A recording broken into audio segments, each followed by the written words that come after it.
Welcome to Unleash Leadership, the podcast where bold leaders and changemakers come together to share their stories, strategies, and insights for creating a lasting impact on society. Karla Blanco is your host.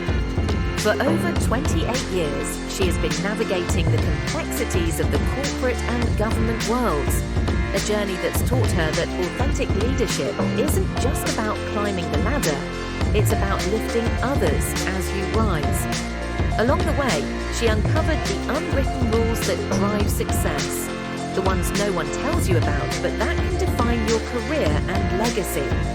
On this podcast, she'll sit down with extraordinary guests from around the globe, leaders, visionaries, and innovators who are leaving their mark on the world. Together, they'll explore their journeys, uncover their tips and tricks, and dive into the challenges they've overcome to inspire you to excel in whatever you're facing. Whether you're climbing the corporate ranks, building your personal brand, or leading change in your community, this podcast is your space to grow, learn, and unleash the leader within. So grab a notebook, get ready to take action, and join us on this journey to unleash our leadership potential. Before we dive in, make sure to follow Karla on Instagram, LinkedIn, at Karla Blanco Coach, Karla with a K, and YouTube at Karla Blanco Show to stay connected and get even more leadership tips and updates. Today, I am honored to introduce Richard Cassey, who is a visionary hospitality brand leader with over 20 years of experience crafting emotionally resonant, commercially successful destinations.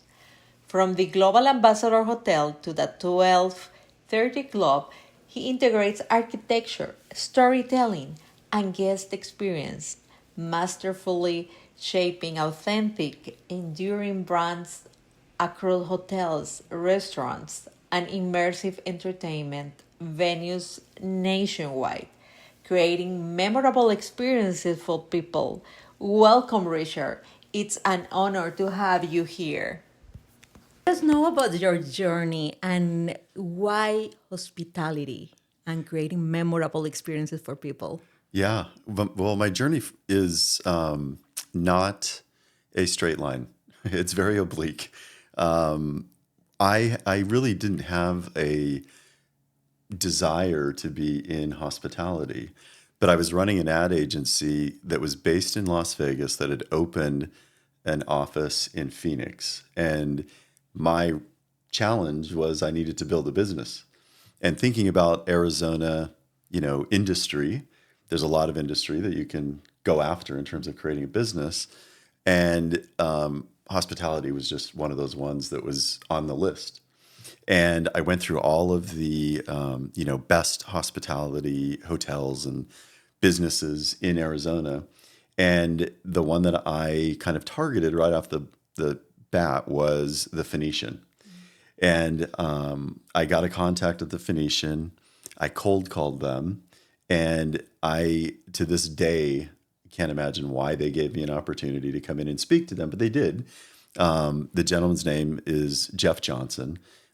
He's a cherished friend of mine to this day. I still talk to him at least 3 or 4 times a year. He's gone on to do other things in the industry, but he gave me an opportunity to come in and talk to him about what I could offer the Phoenician. And he was also running the luxury collection at ITT Sheraton. So one of the things that I'm known for is research, and I amassed just a pile of research. And I walked into his office and I put down my research. And again, this was, 25 years ago. So we're talking about a box of research, not a computer or a PDF. And I started pulling everything out, and I had researched, top feeder markets that they compete with at the Phoenician, where most of their customers were coming from, comp set analysis, pricing analysis. And I got about 25% of my research out before I think Jeff just said, okay, I get it. And he said, okay, I have a project for you. And he let me work on a group meetings brochure. And I worked on that project for him. It met his expectations.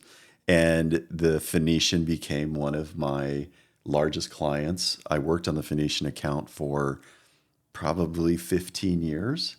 And during that time, Jeff went on to work at another company, Destination Hotels and Resorts, which became Two Roads Hospitality. And then he brought me on to do the rebranding of the Royal Palms. And basically, from the Phoenician to the Royal Palms, that led to what today is a 30-year career in hospitality.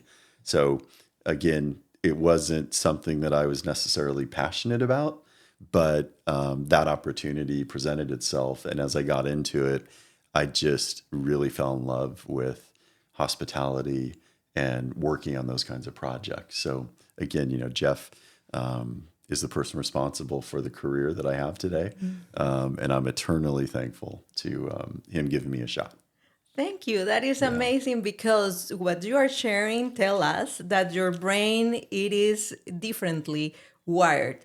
It's not just about the creativity that you bring to the project, but you are about data Yep. and about research and all that. So those two connected really brings a different experience. And you are the brain behind iconic brands like the Global Ambassador or the 1230 Club. Share with us, how do you lead those creative teams to also have an operational seamless experience for people? Yeah. Well, first of all, I've had the good fortune of spending the last 7 years working at Fox Restaurant Concepts and working really closely with Sam Fox. So I was one of the brains that Sam, I'm fortunate enough to be one of the people that he allowed to work on that project. There's an amazing group of people that brought the Global Ambassador to life. Every project that I work on, I always start with a story. And that story and that brand ethos is what guides what we do and what we measure everything that we do against. And the 1230 Club is a great example of that, where, a lot of people don't know the 1230 Club in Nashville, Tennessee is at 5th and Broadway. So it's on the upper part of Broadway, which is not disconnected from the experiences that are on Broadway, but it's really one street further than anything else. And the other thing is the 1230 Club was originally going to be an H&M clothing store. And, again, what Sam does best is he sees an opportunity and he's a risk taker, but the risk that he takes is grounded in just very sound business strategy, trend analysis. So he sees where a market might be going or where consumer behavior might be taking, in this case, the restaurant experience. And, again, that's an example where it started with a story. And the story really was about 1230 Club being a supper club inspired by supper clubs of the 40s, 50s, and 60s.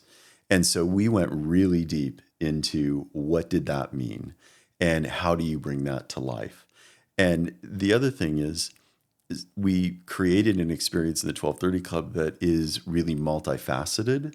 So you have on the ground level, you've got the honky tonk, which again, if you're in Nashville, Tennessee, a lot of people refer to it as Smashville because there's some debaucherousness that happens there. So on the honky tonk level, you can go there, get on a table, do shots, drink buckets of beers, hear great live country music. But then you can go to the second level and you go to the honorary member club level if you're of the class that has the financial ability to afford a private club.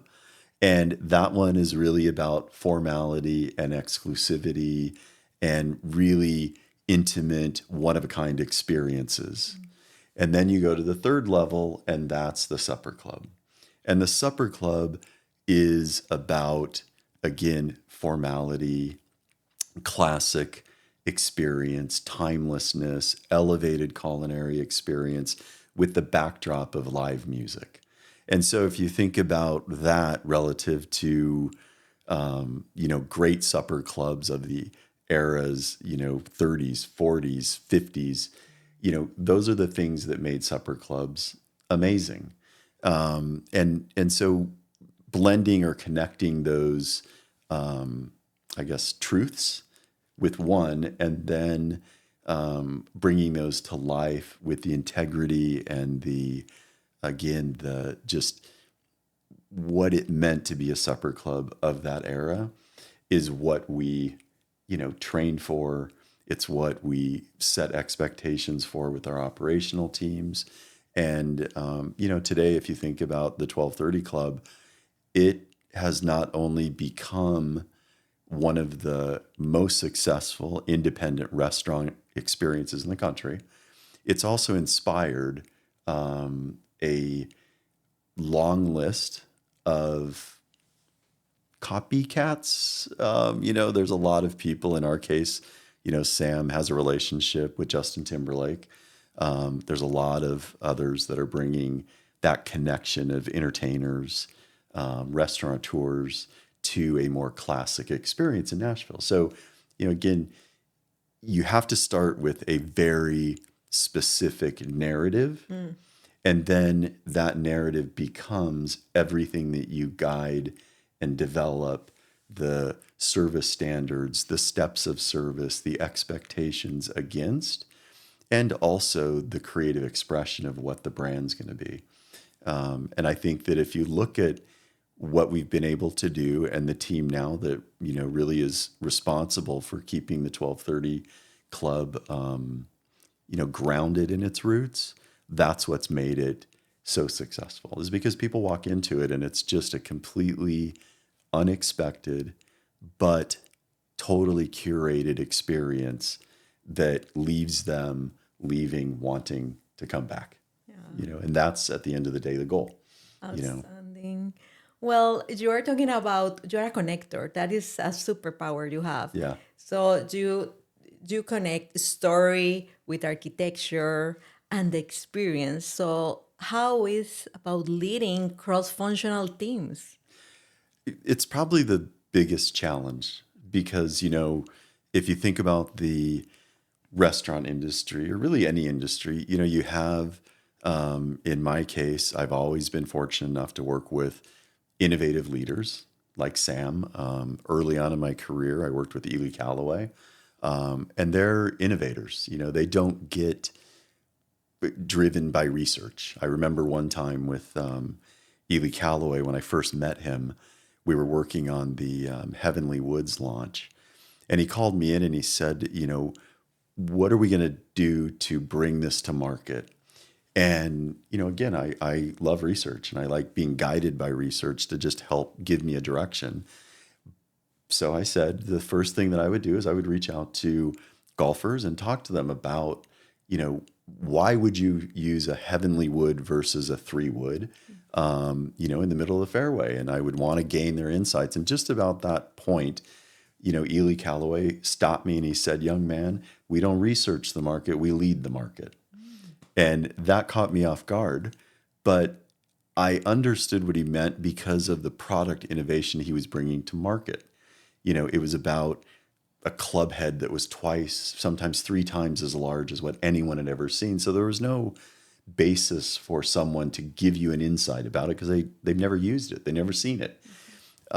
So that's one aspect, is you have strong leaders who are innovators and they're pushing the boundaries of what is in their industry. But then what you have are the creative team that's charged with bringing that to life. So we're always working from the perspective of that innovation and that pushing the boundaries.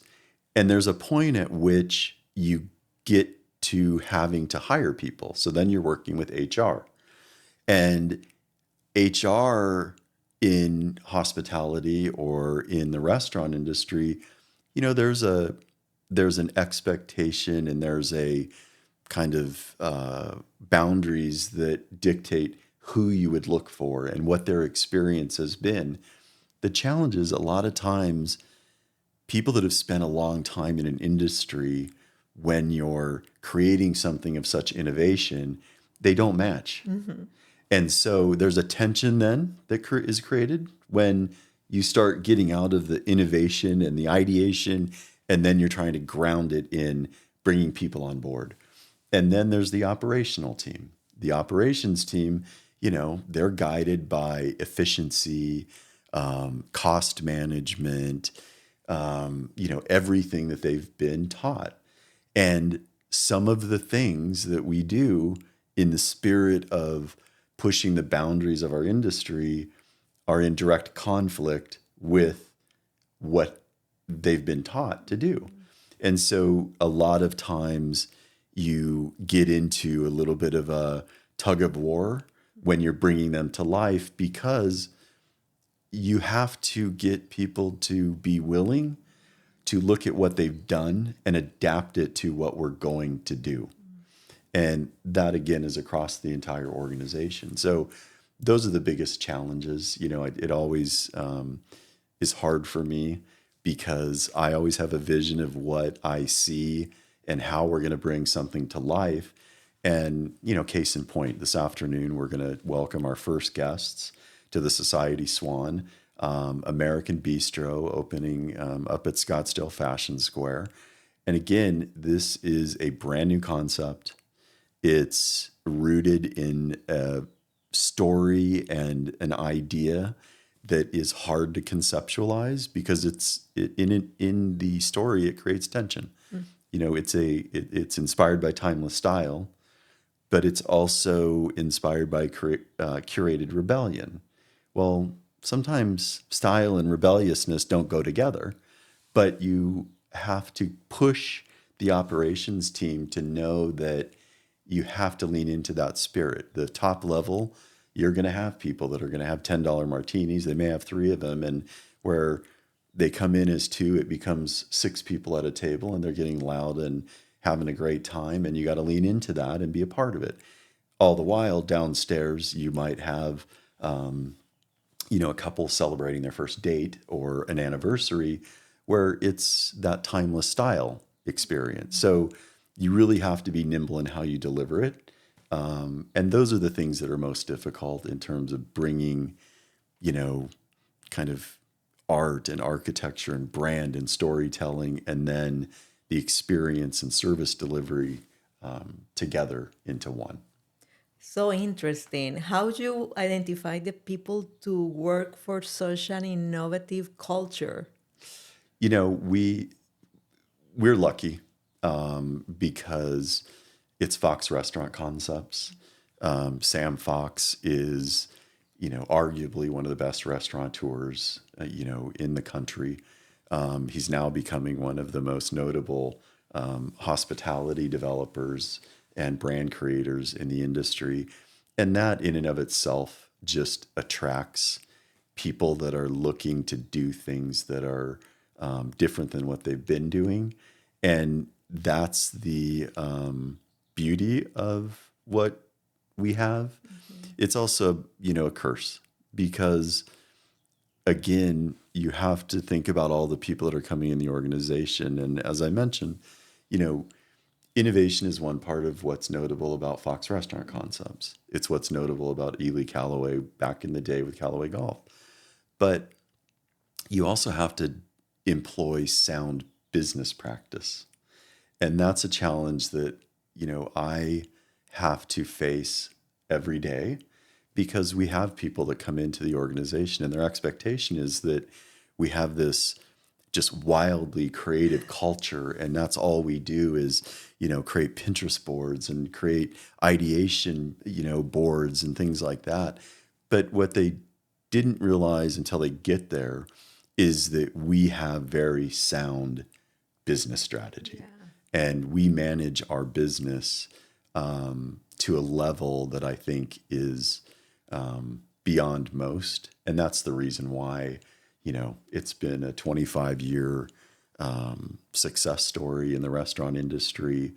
We were purchased by Cheesecake Factory a few years ago, and that purchase was done because we are very good at connecting innovation, brand creation, and rigorous business practice.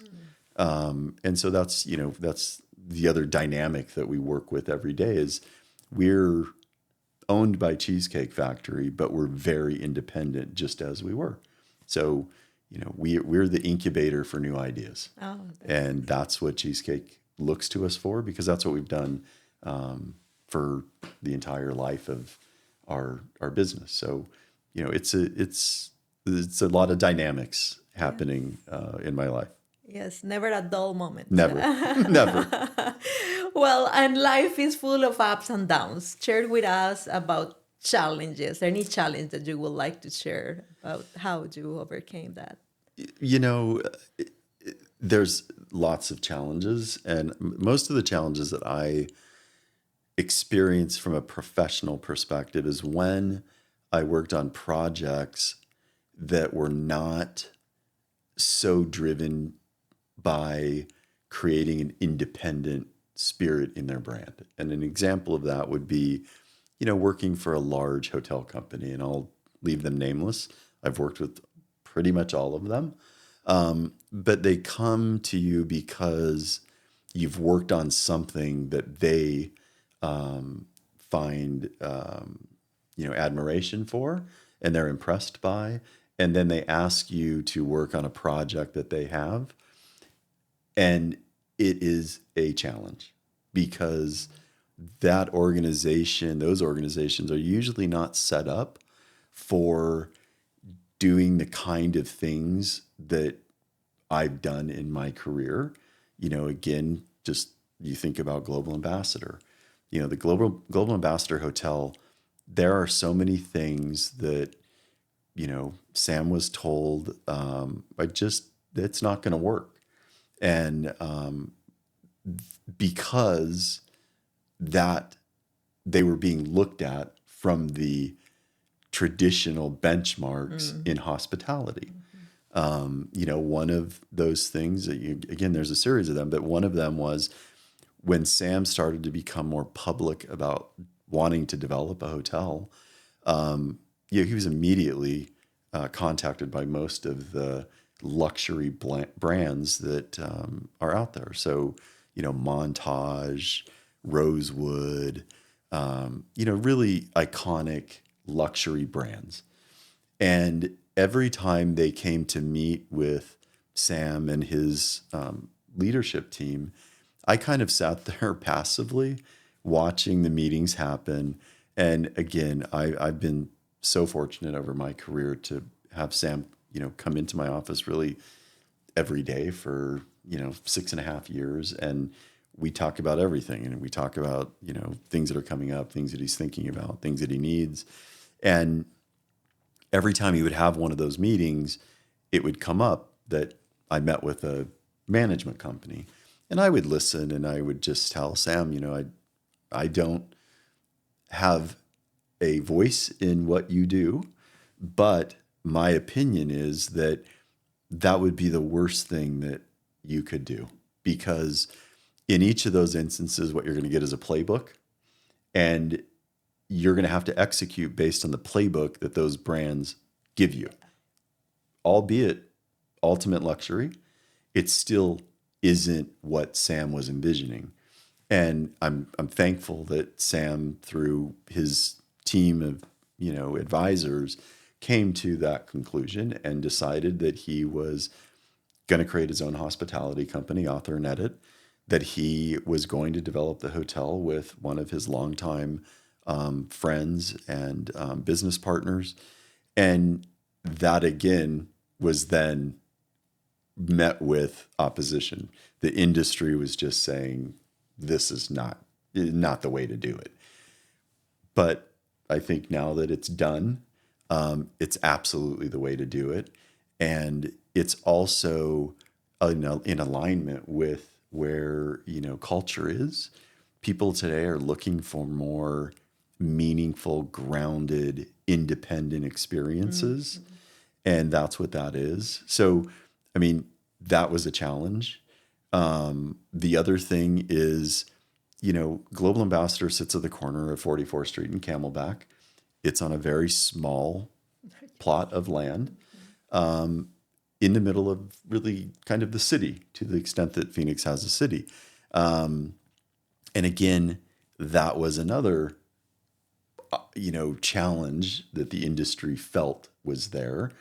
But, again, if you look at the success of the hotel, one of the best hotels in the world by most travel writers and travel publications, Michelin acknowledgement. So, I mean, he's just overcome all those, and those were all the challenges that you have to push through. And the last thing was, one of the first projects I worked on was the Royal Palms Hotel. And, back in the day, the Royal Palms was referred to as a restaurant with a hotel attached to it. So this idea that you would put so much emphasis on an F&B experience within the context of a hotel, it just wasn't something that people did. And as long ago as that was, even to this day, most people believe that, putting an emphasis on culinary is not the thing to do. Well, again, there's 141, 142 rooms at the Global Ambassador. There's Le Market, Le May, the Members Grill, Thea, Pink Dolphin. So there's 5 culinary experiences. And again, it just broke with tradition and expectation. And, those were just all challenges that you have to kind of say, you know what, we hear you, but we don't necessarily agree with you. And you are a disruptive innovator, definitely. So share with us about an accomplishment that you feel proud of. Yeah. I don't have one, I have 2, but they're grounded in the same reason why they mean so much to me. Destination Hotels and Resorts was really brought to market by Bob Lowe and Lowe Enterprises in Newport Beach. And Bob had purchased a plot of land in Rancho Palos Verdes. Used to be the old marine land, which had closed many years before, which became SeaWorld. When Bob purchased that property, he always had a vision to bring a California coastal resort to life. And he did that. He brought Terranea to life. And I, to this day, remember walking on that barren land with Bob and his architect, the California Coastal Commission. And it was as much a defining moment in hospitality in Los Angeles as it was Bob Lowe's next chapter in hospitality. This was just a visionary project that he wanted to bring to life. And so being able to play a part in doing that, again, one of many people that brought that project to life. But that one is definitely a defining milestone. And, working with Sam and the 1230 Club and the Global Ambassador are certainly the same. Sam's had a long career in restaurants, always, I think, wanted to develop a hotel and have a hospitality company. And, I look at Global Ambassador, I don't know that he looks at it this way, but I look at it as a legacy project. And I think it's one of those things, again, that is sat in the back of Sam's mind for a long time. And again, being able to play a role in helping him, and Bob Lowe realize a vision that was so emotionally resonant to them was just, you some people have one of those in their life. I've had a couple. I've and I just, you can't imagine that you're going to play such a role in projects like that. So those are the two. Oh, that's Yeah. outstanding. Thank you for sharing. And well, we are ending already. So share with us about what unleash leadership means to you. You know, unleash leadership to me is about really not yourself. It's about the people around you. And, I have today an amazing team. I literally wake up every day thinking to myself, how did I get so lucky? Because it just doesn't matter what the challenge is. They rise to the occasion. They make it happen. And they make it happen with a level of just detail and perfection that is hard to think about being able to repeat always. And again, I don't know. I feel like sometimes intuitively I'm unleashing leadership by living that myself. And so they're just kind of mirroring what they see in me. And I always think about unleashing leadership from the perspective of giving people opportunity. And it's a criticism that I actually get a lot from other people.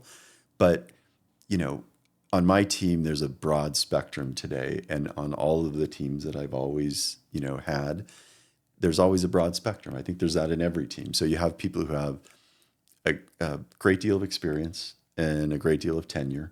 And then you have people that are younger who are trying to define themselves and figure out what their professional journey is going to be. And in either one of those, I've always just let them, pursue their passion and their desire within the context of business with, boundaries, but the boundaries that I set are very wide so that they don't feel controlled. They feel independent. Because again, you think about those people that you have on your team, and I have, a couple of examples right now where I have one person who's been with me for 7 years, and I couldn't do what I do without them. But I think back 7 years ago, and I couldn't have thought about doing everything that we do today back then. But this person has just grown into such an amazing creative person, leader. And she's also one of those people that is willing to go to the boundary. And when she's uncomfortable, she comes to me immediately and is, she brings up what she's challenged by.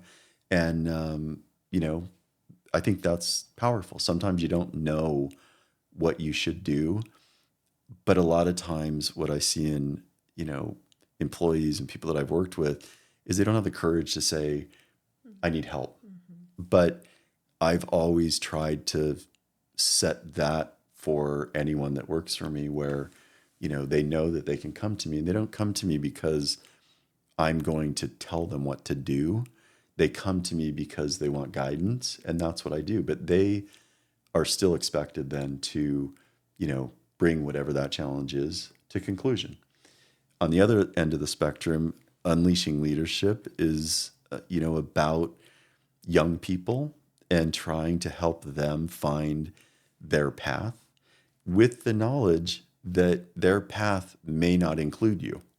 And I have two of those people right now, and one of them was an intern who I just couldn't imagine letting go when her internship was over. So we brought her on as a full-time project manager, and she's absolutely amazing. I mean, the work ethic, the amount of work that she gets done, and her ability to learn so quickly and be independent and just really sit in places where you wouldn't expect a young person like her to be so capable, but she does it.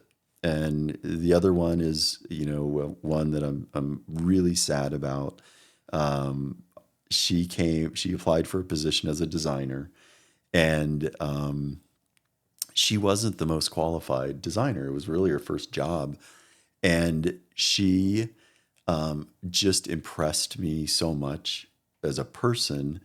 And the work that she was doing just also was at a level above what you would expect from someone with her experience. And I brought her on, and she's leaving me in January. She's going to have a baby, and I couldn't be more happy for her, but I'm also very sad. And she's one that in really every review that we've done, I always conclude the review with, I know you're not going to be with me forever. And so my job is to help you realize your full potential so that as you move on to whatever your next, career is or your next journey is, you can go forward with some skill set and capability that maybe I helped inspire. And also, I think at my point in my career, you have to start thinking about your legacy. And there's no better legacy than to have people think about you as one of those few that help them get to where they wanted to be. Beautiful examples, because leaders create leaders. Yep, absolutely. Thank you so much for your time. Looking forward to the new creations. Yes, thank you very much. Thank you. All right.